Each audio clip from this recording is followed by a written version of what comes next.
پیکو رو نگاه بکنید کاملا مشخص هستش که جوجه است و حدوداً 9 ماه سن داره و دچار پرکنی شده. چرا؟ یکی از عواملی که باعث پرکنی توی پرنده ها میشه استحمام ناکافی و عدم وجود رطوبت کافی هستش. بنابراین در اولویت یه ظرف آب داخل قفس بذارید یا روی یک فضای نشیمنی جایی قرار بدید، پرنده خودش بره توش آب تنی بکنه، ارتفاعش هم طوری باشه که تا نیمی از قامت پرنده آب همدمای محیط، نه آب گرم نه آب سرد وجود داشته باشه. اگر نه روش سنتی که با قفس دوش رو میگرفتن روش ولی وارد بینی و گوش و چشم آب نشه، یا استفاده از افشانه های آب که آب رو روشون اسپری بکنیم یا دستگاه بخور که اون رطوبت رو تامین بکنه ولی برای مدت محدود باید اجرا بشه.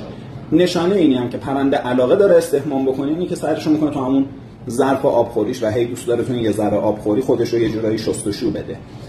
بنابراین اگر پرنده رو توی دستتون گرفتید، توی حوله گرفتید، دیدید گرد پر داره، بدونید که استحمامش کافی نیست.